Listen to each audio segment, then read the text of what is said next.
Bonjour.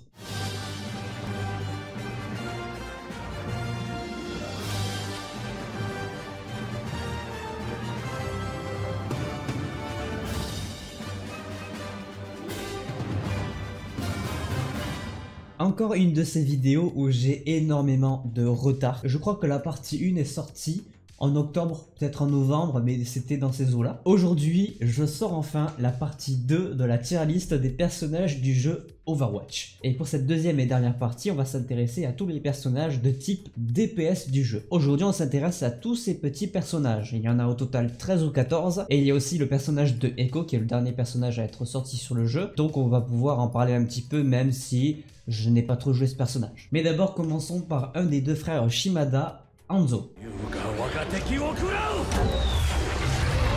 Hanzo, c'est pas un personnage que j'ai beaucoup joué sur le jeu parce que c'est pas une gameplay qui me plaît. Il y a beaucoup de ses compétences qui font un petit peu part du hasard. L'aim de ce personnage n'est pas vraiment présente. Tu peux mettre des flèches plutôt aléatoirement. C'est pas un gameplay qui va m'agripper moi personnellement. De toute façon, c'est pas un personnage que j'ai beaucoup joué comme je l'ai dit et je l'apprécie pas forcément. Je pense que je vais mettre Hanzo dans la catégorie pas fan du gameplay. Un personnage un petit peu plus intéressant, Junkrat. Junkrat, c'est un personnage que je jouais beaucoup quand je jouais DPS et qu'il y avait la méta des doubles boucliers, parce qu'en termes de dégâts sur les boucliers, vraiment un des meilleurs c'est Junkrat. Il n'y a pas de temps d'attente sur l'explosion, dès que ça touche un bouclier ça explose. Donc vraiment pour contrer la méta des doubles boucliers qui était là pendant très longtemps et qui est un petit peu présente aujourd'hui, mais c'est un petit peu moins le cas, Junkrat est vraiment un très bon personnage. Après je ne le joue pas tant que ça, déjà que je joue pas beaucoup DPS, j'ai quand même mes DPS favoris. Je dirais de Junkrat que j'ai appris à aimer ce personnage parce qu'au début il m'intéressait pas du tout, je le trouvais beaucoup trop frustrant, et puis au fur et à mesure avec la méta des doubles boucliers justement, j'ai appris à aimer ce personnage, je l'ai beaucoup joué. Je le mettrai pas dans les catégories au-dessus, mais je pense qu'il est bien là où il est. On en parlait juste avant, j'ai des DPS favoris sur ce jeu et McCree en fait partie. McCree pour moi c'est un de mes deux DPS favoris. McCree c'est typiquement le gameplay que j'apprécie jouer sur les jeux d'FPS de façon générale. Avec ce personnage faut clairement avoir de l'aim, t'as pas de viseur, faut savoir viser à l'œil nu. Et moi ça j'adore, ça me rappelle le sniper sauf que tu ne peux pas viser avec. Je crois que sur le jeu c'est le quatrième personnage avec lequel j'ai le plus d'heures. Pour moi il est inévitable ici, McCree fait partie de mes 4 persos préféré du jeu vidéo entier, contrairement au prochain personnage qui est un personnage très frustrant, Mei. Alors si j'avais tourné cette vidéo à la suite de la dernière, peut-être que je l'aurais mis dans la catégorie frustrant, mais je me suis un petit peu réconcilié avec le personnage depuis qu'il a été nerf en janvier ou en février, je me souviens plus exactement. Le perso était vraiment trop pété, et surtout il était très frustrant. Dès que tu tombais contre Mei, tu péter un câble. Aujourd'hui le personnage est quand même un petit peu plus équilibré, ce qui fait que je ne vais pas le mettre dans la catégorie frustrant, mais par contre ça reste quand même un personnage dont je ne suis absolument pas fan. Pour moi Mei c'est pas un gameplay de DPS, c'est presque limite un tank. Je crois que j'ai jamais fait une game entière avec ce personnage, mais vraiment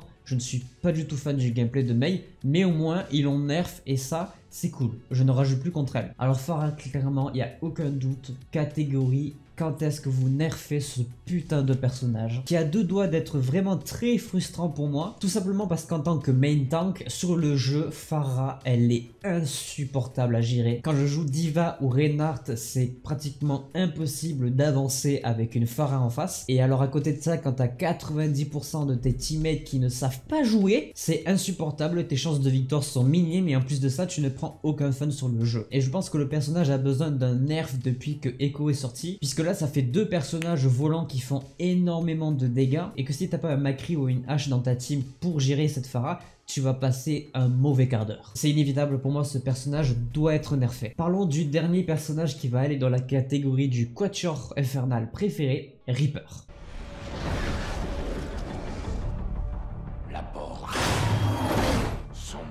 Reaper c'est un DPS qui dans la communauté a l'air de ne plus trop plaire. C'est un des premiers DPS qui est sorti sur le jeu et les gens ne sont plus forcément fans du fait qu'il soit peu mobile, ce que je trouve quand même malhonnête parce que pour moi Reaper est très mobile. Il a un dash qui augmente sa vitesse, il a un TP, mais bon les gens ont l'air de plus trop l'apprécier à travers le temps. Mais pour moi ça reste un DPS incontournable du jeu qui fait beaucoup de dégâts quand il est au contact. C'est un personnage à retournement de situation qui peut retourner une game en un ulti, mais au-delà de ça c'est un des premiers DPS que j'ai découvert. Je suis totalement amoureux de ce personnage et il complète parfaitement pour moi les 4 personnages que je joue le plus sur le jeu, que j'apprécie le plus jouer sur ce jeu. Enfin bref, continuons avec le prochain DPS, Soldier.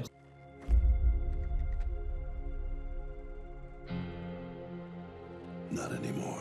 Soldier, c'est le personnage par lequel tu commences Overwatch, puisque c'est ce personnage-là que tu joues au moment du tuto d'Overwatch. C'est vraiment le DPS basique d'un jeu vidéo FPS lambda. Un mec avec un gun qui tire des grenades et qui court. Vraiment, tu ne peux pas faire plus simple. Et de façon générale, c'est un personnage que j'ai beaucoup joué au début, puisqu'il fallait que je découvre le jeu. Donc c'est sans surprise un personnage avec lequel tu vas prendre beaucoup de fun à jouer, puisque son kit est facile à apprendre. Tu vas prendre beaucoup de plaisir à jouer contre lui et avec lui. Prochain personnage, Sombra.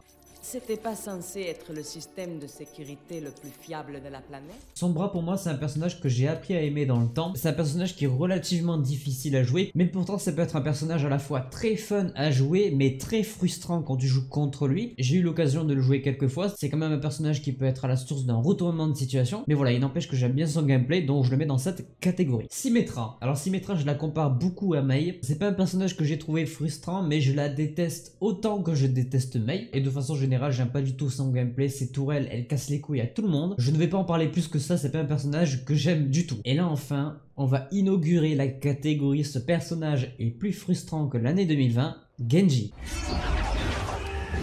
Je ne supporte pas ce personnage. C'est un personnage à rage. C'est pour moi un des deux personnages les plus rageants et les plus frustrants du jeu Overwatch. Genji est beaucoup trop aimé par la communauté, beaucoup trop pété. Il existe peu de situations où tu vas pouvoir contrer un Genji, ou alors il va falloir être extrêmement fort, soit avec ton propre Genji pour contrer le Genji d'en face, soit peut-être avec un Winston, mais Winston est trop faible pour vraiment prendre en 1v1 le Genji. Mais pour moi vraiment Genji c'est un des personnages les plus frustrants du jeu, qui littéralement me casse les couilles à chaque fois que je tombe contre lui. Torbjorn. Torbjorn c'est un personnage, tu le vois un petit peu comme le branleur du jeu. Tu poses sa tourelle et tu peux aller te faire un café à côté. T'inquiète, la tourelle elle gère toute seule. C'est vrai que je comprends pas du tout le gameplay de ce personnage. Je pense que comme Mei et Symmetra, j'ai jamais fait une game complète avec ce personnage. Torbjorn vraiment c'est le branleur du jeu, je comprends juste pas ce qu'il fout ici. Il reste 6 personnages, le prochain c'est Tracer. Tracer c'est un personnage très difficile à jouer. Et comme je suis pas quelqu'un qui joue énormément au DPS, j'ai pas forcément eu l'occasion et l'envie de tester ce personnage. Il te faudrait des mois et des mois d'entraînement pour apprécier le personnage et savoir le jouer à peu près correctement. Je suis pas vraiment fan de son kit et de toute façon je n'ai pas eu l'occasion de le jouer comme je l'ai dit. On enchaîne avec 2 snipers qui vont finir dans la même catégorie ensemble. La Widow. But I know the truth. At the moment of the kill. Et Ash. Ça faisait un bail. Tu devais m'envoyer une carte?